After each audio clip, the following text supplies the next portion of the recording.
আর ধরো না ভাইয়া, এই এনআরসির জন্য আমাদের মাথাটা পুরো শেষ হয়ে গেল।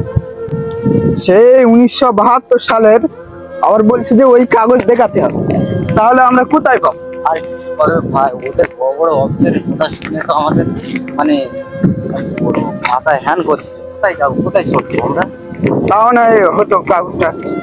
তো 2009 সালে তো আমাদের আইলাভ সব ভেসে গেছে। তাহলে এবার ভাই তুমি বলো, কাগজপত্র কোথায় পাবো? আমার তো মাথায় কোনো কাজ করছে না, তুমি বলো। এবার বলো ভাই, তোমার কাগজপত্র সব ঠিক আছে তো? কাগজপত্র ভাই আমার ঠিক হয়নি। 1972 সালের কাগজপত্র এখন কি করে শেষ হবে? 2009 সালে আইলা হয়েছে। আইলায় মানে পানি ঢুকে সেই বাক্স কাগজপত্র ছিল, জং করে মানে ছেঁড়া হয়ে গিয়েছিল। সেই ছেঁড়া দিয়ে এখন ভারী ইঁদুর ঢুকেছে, কাগজপত্র পুঁতে পুরো শেষ করে দিচ্ছে। ভারী ইঁদুর পুরো শেষ করে দিচ্ছে। তুমি বলো ওই কাগজপত্র এখন কোথায় পাবো? কে পাবে ওই কাগজ, তুমি বলো। হ্যাঁ চলো ভাই যাই, আজকে দেখি কাগজপত্রটা ঠিক হয় কি। হ্যাঁ এইটাই তো, আজকে তো দুয়ারে সরকার বলছে, চলো যাই দেখি কাগজপত্রের পরিস্থিতি কি দেখি।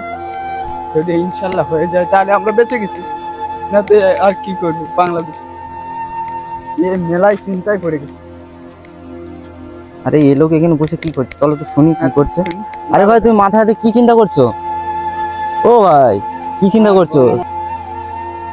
আর বলো না ভাই, বাংলাদেশি বলে তাড়িয়ে দিচ্ছে আমাদেরকে। আমরা বাপ দাদার আমল থেকে আমরা সব ইন্ডিয়ান, আমাদের সব বাংলাদেশি বলে তাড়িয়ে দিচ্ছে। ওই জন্য মহা চিন্তায় আছে।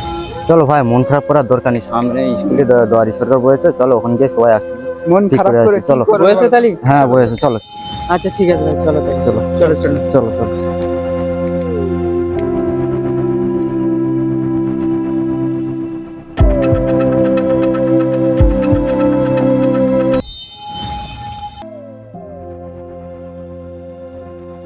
কোথায় যাচ্ছ তোমরা?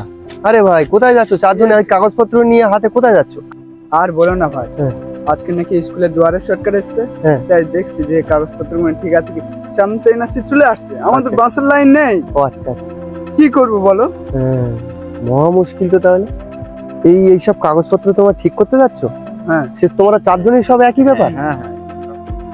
এই কাগজপত্র ঠিক করছো তাই তো? হুম। আর এরা জানো 2019 নাই 20 যত সম্ভব এই এনআরসি করে কত মানুষ মারা গিয়েছে? হ্যাঁ, এই কাগজপত্র ঠিক করা করে জানা আছে তো? তাহলে এই যে আবার এই কাগজপত্রের হিড়িকটা উঠেছে, তাহলে এবার চিন্তা করো মানুষ আবার কত রকম টেনশন চিন্তা করছে বলো এই কাগজপত্রকে নিয়ে। জানে আমাদের বাংলাদেশ বলে তাড়িয়ে দেবে কিনা, তাই এই চিন্তা করে তোমরা মাথা খারাপ করছো কেন, মাথা নষ্ট করছো কেন? এই কাগজপত্র কি ঠিক করবে? এই কাগজপত্র সব তো ঠিকই আছে, এই কাগজপত্র তোমার দলিল আছে, এই সব আছে, এই সব কাগজপত্র ঠিকই আছে, এরা আবার কি ঠিক করবে? ঠিক আছে তো, আমরা এখানে ভারতের নাগরিক কিনা, এখানে আমাদের ভোটার কার্ড আছে, আধার কার্ড আছে, আমাদের জন্ম সার্টিফিকেট আছে, আমাদের স্কুল সার্টিফিকেট আছে, আমরা এখান থেকে এখানে জন্মগ্রহণ করেছি, এখানেই আমরা বাস করছি, আমাদের দাদার আমল থেকে আমরা এখানে আসি, ঠিক আছে তো, আমাদের সবই ঠিক আছে তো। তা আমরা এত টেনশন আর এত চাপ নিচ্ছি কেন? এসব ফালতু জিনিস আমি বলছি, শোনো ভাই, এসব ফালতু টেনশন না করে ভালো মন্দ খাও বাড়িতে গিয়ে, ঠিক আছে, আর নামাজ কালাম পড়ো, আল্লাহর পথে থাকো, আল্লাহ পাকের কাছে দুটো হাত তুলে দোয়া করো। যেহেতু এই জমিনটা আল্লাহ পাকের, ভালো করে বুঝবে, ঠিক আছে? এখান থেকে আমাদের তাড়াবে, সে করুক, তবে সে ধরা পড়ে যাবে। আর তাড়ানোটা অত সোজা জিনিস না, ঠিক আছে? এখান থেকে আমাদের তাড়ানোটা অত সোজা জিনিস না।